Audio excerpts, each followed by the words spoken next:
The inventor of movies on a trip to nowhere. The inventor of motion pictures, Louis Le Prince, had a promising future. On the 16th of September, 1890, he presented his new invention at the Opera of Paris, motion pictures. It was the birth of cinema and movies. But exactly on this day, Le Prince got on a train in Paris and was never seen again. Both French authorities and British detectives conducted intense investigations, without result. Thomas Edison finally collected the laurels for this invention. The Le Prince family went to court against Thomas Edison because he claimed to be the sole inventor of cinema. The Le Prince family were also convinced that people linked to Edison had Le Prince killed, but a body was never found. Inexplicably, Edison won in court and put the movie industry into his control for decades, similar to how Edison and the people behind him took credit for the inventions of Nikola Tesla. At the same time of his disappearance, Le Prince was about to patent his movie projector in the UK and then traveled to the U.S. for a scheduled New York exhibition. Some people claimed that he committed suicide due to financial difficulties, but his widow not only denied such difficulties, but also strongly denied that he would commit suicide at the very peak of his success. 7 years later, Louis Augustin Le Prince was declared dead. The story is fairly well documented. What is less known is that Le Prince had been talking about time travel to his family. He had told his sister that he was able to travel to the future and bring ideas for technology back into this time. Considering he was the first to introduce movies, the idea that he might have traveled to the future to get the idea doesn't seem quite that far-fetched. How do you come up with ideas for moving pictures in 1890 unless you have at least some sense of the future?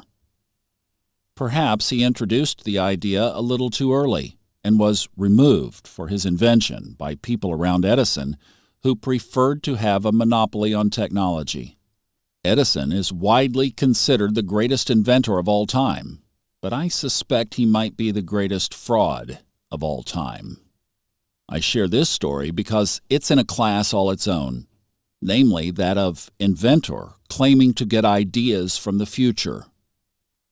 If you look into inventors a little, you'll find that many have made the claim that they somehow have access to the future from which they derive their ideas. Anyone with at least some intuitive feel for the future will be able to predict trends and tendencies far in advance. The Hotel from Nowhere. The following story originates from the old British TV show Arthur C. Clarke's World of Strange Powers. The show was respectable in that it used its own researchers to vet stories and claims of the paranormal. The story comes from two couples from Dover, England, that had apparently spent a night in a hotel from the past. In 1984, the story was once again newly researched and reenacted for an episode of the TV series. The reason it was widely considered as probably true is because of various congruencies found in the aftermath of the story. In October 1979, Len and Cynthia Gisby and their friends Jeff and Pauline Simpson decided to travel to France. They took a ferry over the English Channel to drive through France and northern Spain for 2 weeks. On the 3rd of October, at around 9:30 p.m., they were on a highway north of Montélimar in southern France. They had spent a pleasant day and were growing tired. It had gotten dark and was time to find a place to stay for the night. They stopped at a nice-looking motel. Len went to the reception first to inquire about free rooms. Len reported that the man was wearing a somewhat strange plum-colored uniform. The receptionist told them no rooms were available. He recommended another hotel and told them to drive down the highway and another road, assuring that they would have rooms available.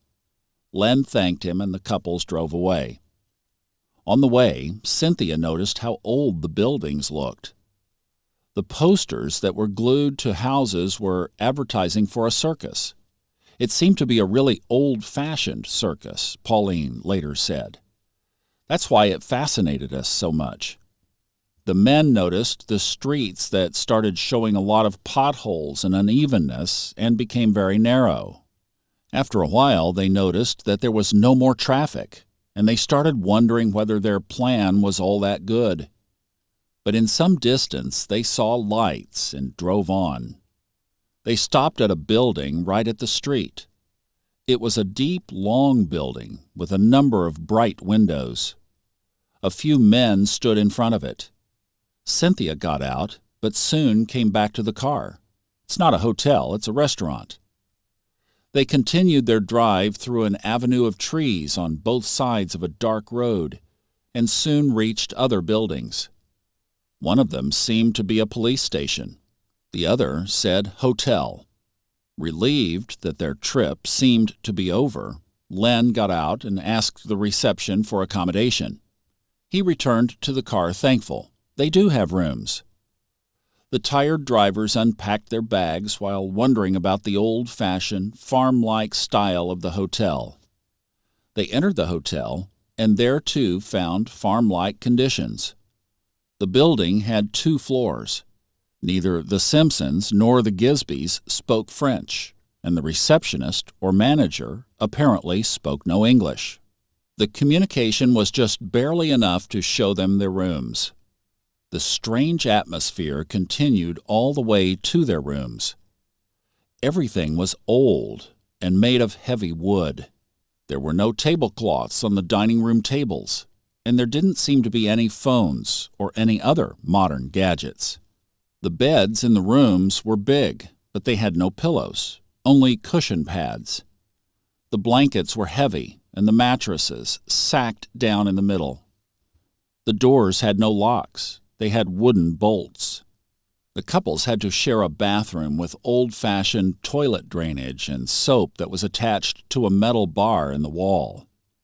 But they were too tired to wonder about it. They went to bed and slept through the night. The next morning they went down to the dining room for breakfast. The breakfast was quite simple: bread, marmalade, and coffee. Jeff remembered that the coffee tasted horrible. While they had breakfast, another woman entered the dining room and sat down somewhere across from them. She wore a silk evening gown and carried a dog in her arm. It was so strange, Pauline remembers. She looked as if she had come from a dancing ball, but it was 7 a.m. Then 2 policemen in dark blue uniforms, capes, and big pointed hats arrived. They looked ridiculous. Much different than the policemen that we saw elsewhere in France, remembered Jeff. Their uniforms were also old-fashioned. Len and Jeff wanted to ask the policeman for the best way to the Avignon by autoroute, the highway, but the officers didn't understand the word autoroute. At the time, Jeff assumed it was because of his poor French. Before they left the hotel, they shot a few photos. Jeff took pictures of Pauline at the framed windows. Len took 2 photos of Cynthia. They stowed their stuff in the car, and Len went to the manager asking for their invoice. The man scribbled the amount on a piece of paper and showed him the bill, which came to the amazingly small sum of 19 francs, a value of about $3. Len tried to explain to the receptionist that the price was too low, but he insisted that the price was correct. He paid and they left the hotel. The rest of their vacation was uneventful. They went to Spain. On their way back to England through France, they decided to stop at the same hotel they had been to before because they were flabbergasted by its low price. They found the exit, and they also saw the strange circus posters again, so they knew they were on the right way. But they could not find the hotel. They were worried enough to drive back to the first motel on the highway and ask for directions to that hotel. but the receptionist had no idea of any hotel in the area. Not only that, he also denied the existence of a colleague in a plum-colored uniform. The two couples drove up and down the street 4 times, but they found no hotel. It had disappeared. They noted that the area looked very similar to the one they had been to a few days before, but also that it somehow looked different, even though they couldn't define what exactly was different. Puzzled, they continued their journey until they arrived in Lyon, where they spent the night in a hostel for 247 francs, around $40 US. After their trip, the mystery deepened when they looked at their freshly developed photographs. Jeff had taken 20 pictures and Len had taken 36. The photos in the hotel were supposed to be in between the others, but they were missing. Nor were there any corrupted negatives. Every film was fully used, as if the pictures had never been made. They had disappeared, just like the hotel. During the filming of the TV show, the Simpsons and Gisbys were flown back to France to film their search of the hotel. Jeff Simpson said, "When we went back, we had yet another look around. Once we even thought we might have found the hotel, but it wasn't our hotel, just some old house that was completely different. At the place where we all agreed and were sure that our hotel stood, there was nothing." The French Tourist Information Office in Lyon said that there was no hotel as the one the Simpsons and Gisbys described. In July 1985, journalist and paranormal researcher Jenny Randles, accompanied by her colleagues Linda Taylor and Harry Harris, spent an evening with the Simpsons. After the interview, they were scheduled to go to the practice of Dr. Albert Keller for hypnosis session, to be regressed back to that day. Pauline was unable to be hypnotized, but Jeff turned out to be a good subject. He gave a detailed description of the event, but no new elements were discovered. The hypnosis session did confirm that Jeff was remembering an event that actually happened. A question that remained unanswered was, why did the manager and the other people from the past not notice the car that must have looked futuristic? Why did the receptionist not notice that the money they paid with was from 1979?